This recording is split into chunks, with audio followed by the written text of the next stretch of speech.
Hi sir. சொல்லுங்கள் Murugan. Sir, நம்ம Iravati நாவலோட ending என்ன ஆச்சுன்னு சொல்லிட்டு ப்ரொடியூசர் சைட்லேருந்து ரொம்ப ப்ரெஷர் போட்டுட்ருக்காங்க சார்.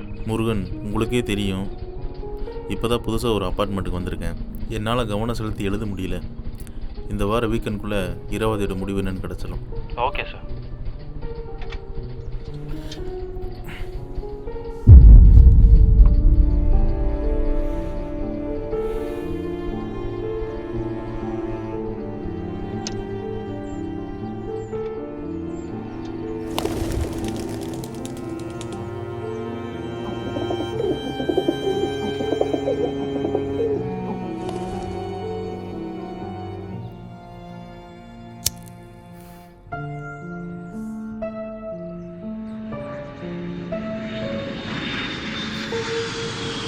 Hi sir. சார், நம்ம இராவதி நாவலோட எண்டிங் என்ன ஆச்சுன்னு சொல்லிட்டு ப்ரொடியூசர் சைட்லேருந்து ரொம்ப ப்ரெஷர் போட்டுட்ருக்காங்க சார்.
என்ன சார், உங்கள் இராவதிக்கு என்ன ஆச்சுன்னு எழுத முடியலையா?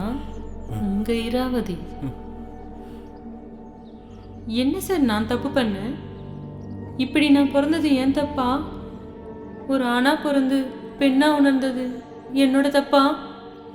சொல்லுங்க சார். என் அப்பாவுக்கு நானும் பிள்ளை தானே சார். இப்போ உங்களால் உங்கள் இராவதிக்கு என்ன நடந்ததுன்னு மக்களுக்கு சொல்ல முடியும் தானே சார்?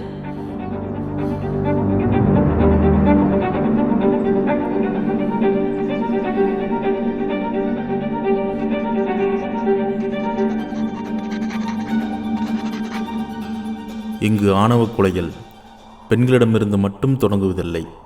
அந்த பெண்மையை உணர்வுகளோடு ஏற்றுக்கொள்ளும் ஆண்களுக்கும் தான். பிறப்பில் ஏற்ற இறக்கமில்லை, பிறப்பில் பாலின பேதம் இல்லை, பிறப்பில் இரண்டும் சேர்ந்ததும் இல்லை. பிறப்புக்கும் எல்லா உயிர்க்கும்.